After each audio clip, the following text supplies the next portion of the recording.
கொழும்பில் சொகுசு அடுக்குமாடி குடியிருப்புகளை வாங்க, அழகான வீடுகளை கட்டிக்கொள்ள ராயல்டி இன்ஜினியரிங், வெள்ளவத்தை ஐபிசி ரோட்டில், வெள்ளவத்தை ஃபசஸ் லேனில். வணக்கம், இது ஐபிசி தமிழின் பிரதான செய்திகள். முதலில் தலைப்புச் செய்திகள்.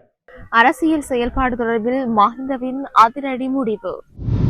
தேசிய மகளிர் ஆணைக்குழு பிரதிநிதிகள் பிரதமருடன் சந்திப்பு. நாட்டிற்குள் வாகன இறக்குமதியில் ஏற்பட்டுள்ள மாற்றம், இலங்கை சுங்கத்தின் தகவல். மன்னார் மாவட்டத்தில் இதுவரை 47 டெங்கு நோயாளர்கள் அடையாளம், மக்களுக்கு அவசர அறிவிப்பு. வங்கி கணக்குகளுக்கு பணம் வைப்பிலிடுவோருக்கு விடுக்கப்பட்டுள்ள எச்சரிக்கை. கச்சத்தீவு திருவிழாவில் உணவக முறைகேடு, நீதிமன்றம் பிறப்பித்த உத்தரவு. இலங்கையில் கட்டாயமாகின்றது ஆற்றின் இலக்கம், வெளியாகியுள்ள தகவல். ஈரானின் உயர்மட்ட பேச்சுவார்த்தையாளர்களை கொல்ல துணிந்த இஸ்ரேல், காப்பாற்றிய அமெரிக்கா. இனி தொடர்பான விரிவான செய்திகள்.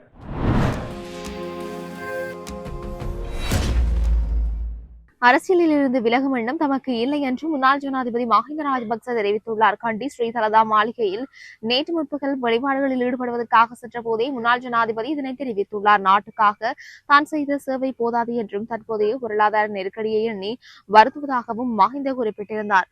யோஷித உள்ளிட்ட குடும்ப உறுப்பினர்கள் தொடர்ந்து விசாரணைக்கு உட்படுத்தப்படுவது குறித்து மஹிந்தவிடம் ஊடகவியலாளர்கள் வினவிய போது, அரசாங்கத்திற்கு வேறு யாரும் இல்லை என்பதால் எங்களை ராஜபக்சர்களை பிடித்துக் கொள்வதாக மஹிந்த பதிலளித்துள்ளார். நாங்கள் மக்களோடு இருக்கின்றோம் என்பதே இவ்வாறான நிலைமைக்கு ஒரே காரணம் என்று அவர் குறிப்பிட்டுள்ளார். தொடர்ந்தும் நாட்டு மக்களுடன் பயணிப்போம், அரசியலில் இருந்து ஒருபோதும் விலகப் போவதில்லை என்று மஹிந்த கூறியுள்ளார். அடுத்த ஜனாதிபதி தேர்தலில் பொதுஜன பெரமுன கட்சியின் ஜனாதிபதி வேட்பாளர் யார் என்ற கேள்விக்கு நாமலை களமிறக்க உள்ளதாக பதிலளித்துள்ளார்.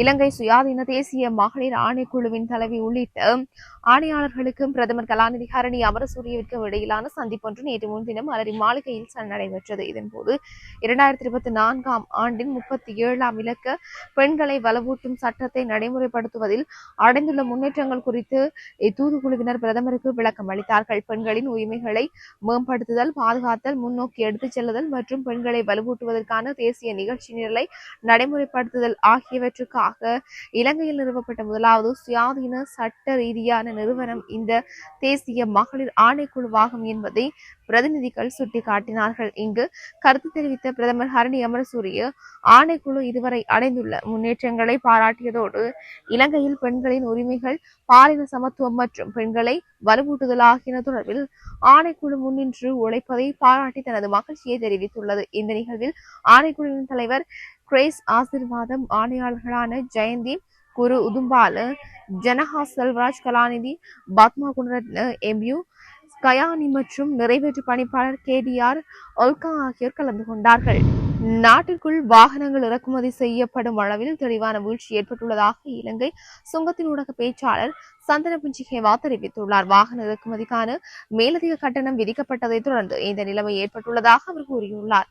இறக்குமதி நடவடிக்கைகள் உச்சத்தில் இருந்த காலப்பகுதியில் நாளொன்றுக்கு சராசரியாக 400 முதல் 450 வரையான இறக்குமதி பதிவுகள் பதிவு செய்யப்பட்டு வந்ததோடு சில தினங்களில் அது 800 வரை உயர்ந்திருந்தது. எவ்வாறாயினும் புதிய மேலதிக கட்டணம் அறிமுகப்படுத்தப்பட்டதன் பின் இந்த தினசரி பதிவுகளின் எண்ணிக்கை தற்போது 300 முதல் 350 ஆக குறைவடைந்துள்ளது. பிரதான வாகன முகவர்களினால் ஒரு இறக்குமதி பதிவின் கீழ் 50 முதல் 100 அல்லது அதற்கு மேற்பட்ட வாகனங்கள் வரை ஒரே தடவையில் நாட்டுக்கு கொண்டுவரப்பட முடியும் என்பதால் பதிவுகளில் ஏற்பட்டுள்ள இந்த வீழ்ச்சியானது ஒட்டுமொத்த வாகன இறக்குமதி எண்ணிக்கையில் பாரிய தாக்கத்தை ஏற்படுத்தியுள்ளது. இதற்கமைய விதிக்கப்பட்ட மேலதிக கட்டணம் காரணமாக தற்போது வாகன இறக்குமதி அளவு கணிசமாக குறைந்துள்ளமை தெளிவாக நிரூபணமாகியுள்ளதாக அவர் குறிப்பிட்டுள்ளார். நாட்டில் டெங்கு நோயாளர்களின் எண்ணிக்கை அதிகரித்து வருகின்ற நிலையில் மன்னார் மாவட்டத்தில் இதுவரை 47 டெங்கு நோயாளர்கள் அடையாளம் காணப்பட்டுள்ள நிலையில் டெங்கு நோயின் தாக்கத்தை கட்டுப்படுத்த பொதுமக்களின் ஒத்துழைப்பு அவசியமாக உள்ளது என்று மன்னார் மாவட்ட பிராந்திய சுகாதார சேவைகள் பணிப்பாளர் வைத்தியர் MHM அசாத் தெரிவித்துள்ளார். மன்னார் மாவட்ட பிராந்திய சுகாதார சேவைகள் பணிமனையில் நேற்று காலை இடம்பெற்ற ஊடக சந்திப்பில் கலந்து கொண்டு கருத்து தெரிவிக்கும் போதே அவர் இந்த விடயத்தை கூறியுள்ளார். மன்னார் மாவட்டத்தில் டெங்கு நோயாளர்களின் எண்ணிக்கை 47 காணப்படுகின்றது. பாடசாலைகள், பொது இடங்கள், அரசு நிறுவனங்கள் மற்றும் தனியார் காணி நிலங்கள் போன்ற 50க்கும் அதிகமான இடங்களில் டெங்கு பெருக்கத்திற்கான புழும்புகள் கண்டறியப்பட்டுள்ளன. இதனை கட்டுப்படுத்த மக்கள் சுற்றுப்புற சூழலையும் வீட்டின் உள்ளே நீர் சேமித்து வைக்கப்பட்டுள்ள இடங்களையும் தூய்மையாக வைத்திருக்க வேண்டும். வீடுகளில் உள்ள குளிர்சாதன பெட்டிகளை அடிக்கடி கவனித்து சுத்தம் செய்ய வேண்டும். வீதியோரங்களில் உள்ள கழிவு நீர்வாய்க்கால் மற்றும் நீர்த்தேங்கும் இடங்களில் பொதுமக்கள் கழிவுகளையோ குப்பைகளையோ கொட்டுவதை தவிர்க்க வேண்டும் என்றும் தெரிவிக்கப்பட்டுள்ளது. டெங்கிலிருந்து நம்மை பாதுகாத்துக் கொள்ள சுய தூய்மை கூட்டு பொறுப்பு மிக அவசியமானதாகும் என்றும் தெரிவிக்கப்பட்டிருக்கின்றது. மடுப்பகுதியில் 6 நோயாளர்கள் அடையாளம் காணப்பட்டுள்ளார்கள். டெங்கு பரவலை கட்டுப்படுத்தவும் உங்களை சுற்றியுள்ள பாதுகாப்பாக வைத்திருக்கவும் வீட்டை சுற்றியும் தண்ணீர் தேங்காமல் பார்த்துக் கொள்வது அவசியம் என்றும் அவர் குறிப்பிட்டுள்ளார். இணையவழி ஊடாக மேற்கொள்ளப்படும் கையடக்க தொலைபேசி விற்பனை மோசடிகளில் சிக்கி பணத்தை இழக்க வேண்டாம் என்று எச்சரிக்கப்பட்டுள்ளது. இது தொடர்பில் இலங்கை போலீசார் பொதுமக்களுக்கு எச்சரிக்கை விடுத்துள்ளது. விற்பனைக்குரிய பொருள் உங்களது கைகளுக்கு கிடைக்கும் வரை அறிமுகமில்லாத நபர்களின் வங்கி கணக்குகளுக்கு பணத்தை வைப்பிலிடுவதை தவிர்த்துக் கொள்ளுமாறு போலீசார் கேட்டுக் கொண்டுள்ளனர். தங்களது பணத்தை பாதுகாப்பாக வைத்திருப்பது தத்தமது பொறுப்பாகும் என்று அவர்கள் குறிப்பிட்டுள்ளார்கள். மேலும் இவ்வாறான மோசடிகளிடமிருந்து சிக்கி ஏமாறாமல் இருப்பதற்கு பொருள் கிடைத்த பின் பணத்தை செலுத்தும் முறையை மாத்திரம் பயன்படுத்துமாறு மேலும் அறிவுறுத்தப்பட்டுள்ளது.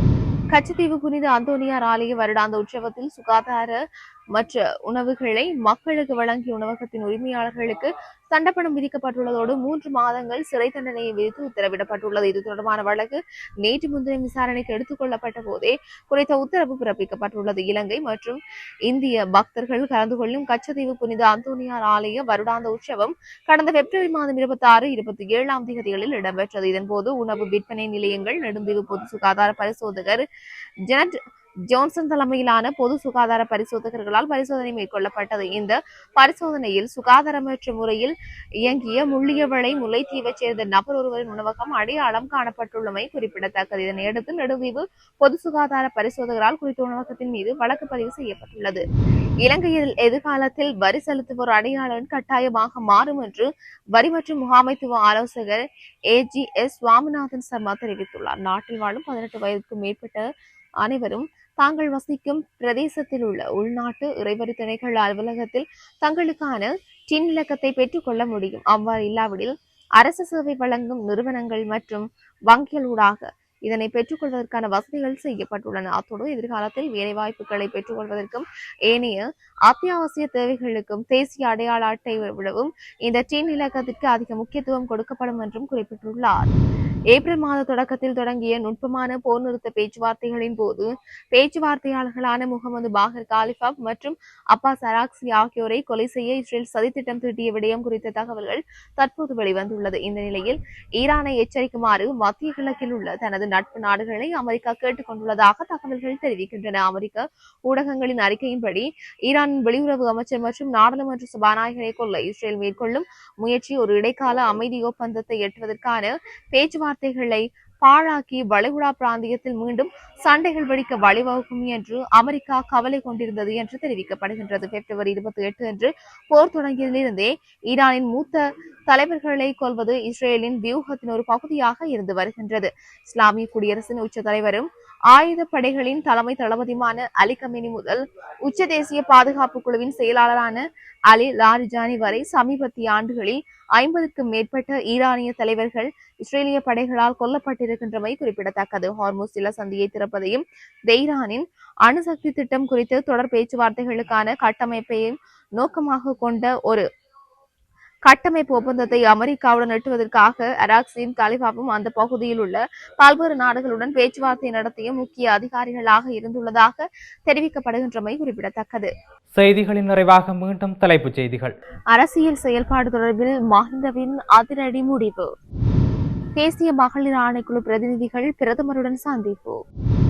நாட்டிற்குள் வாகன இறக்குமதியில் ஏற்பட்டுள்ள மாற்றம் இலங்கை சுங்கத்தின் தகவல். மன்னார் மாவட்டத்தில் இதுவரை 47 டெங்கு நோயாளர்கள் அடையாளம். மக்களுக்கு அவசர அறிவிப்பு. வங்கி கணக்குகளுக்கு பணம் வைப்பிலிடுவோருக்கு விடுக்கப்பட்டுள்ள எச்சரிக்கை. கச்சத்தீவு திருவிழாவில் உணவக முறைகேடு, நீதிமன்றம் பிறப்பித்த உத்தரவு.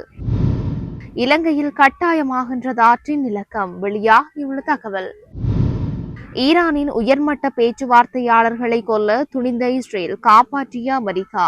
இத்துடன் ஐபிசி தமிழின் பிரதான செய்திகள் நிறைவு பெற்றன. மேலும் செய்திகளை அறிந்து கொள்ள ஐபிசி தமிழ் என்ற எமது யூடியூப் பக்கத்தினூடாக இணைந்திருங்கள். வணக்கம்.